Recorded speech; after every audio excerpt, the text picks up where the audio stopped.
Back to your comments a moment ago that Matt also picked up, the civilized world waits to see if Russia is serious. So we're just trying to understand what exactly is the United States waiting, given Russia rejected President Trump's proposal.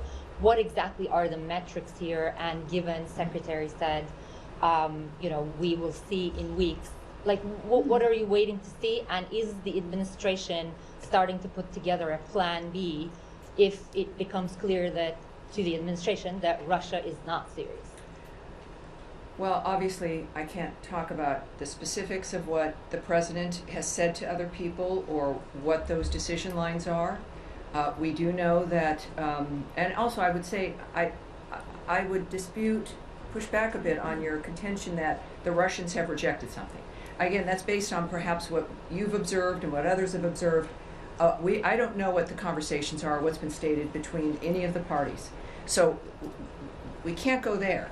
But what we do know, and what the Secretary has said often and what the President says, is that we are going to judge people based on their actions, not their words. And that is a universal standard that we will be using. And I think that's important. As far as the metrics, those again, that's why you go and you meet people face to face or you have conversations. And that's what we're doing. That's an important dynamic of determining, as many people have argued, about whether or not who's serious, who isn't serious. And we've seen the actions that our friends, the Ukrainians, have taken, which is a commitment to a full ceasefire. The nature of the actions that they've said that they would do, that has been clear from the start. And it's understandable. We've got two parties here, and we have a standard.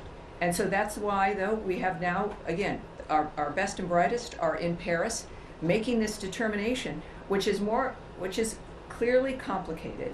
And as far as the Secretary noting it'll be a matter of weeks, that again is a judgment and a statement that I think all of us can understand on a timeline, but clearly is based in what it is they say that they expect to see. I am not privy to that, and those conversations, of course, seem all day long and continuing on right now. I would guess are to determine that. Right. Just one follow-up. The French actually, even though the conversations are ongoing, they described the current conversations so far excellent, positive, constructive. I don't want to put words in your mouth, but do you have some adjectives to describe how it has been so far? Yeah, I think it's nice when any party to a conversation of this sort believes that it's positive, and that's great. That's great news. It's good news. What I care about is what President Trump and Secretary Rubio think when it comes to what they have asked for and what they expect and what the United States expects. That is the standard that the world looks for, and we'll know then what will come from that. The French being happy is fabulous. I love the French. I love Paris.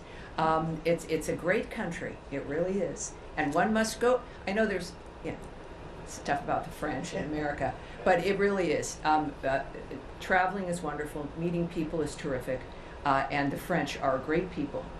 But what I do know is that through today, as they've been talking in that wonderful, exquisite capital, more people have died who expected to be alive tonight and tomorrow, who will miss Good Friday, who will miss Easter, who just enjoyed Passover.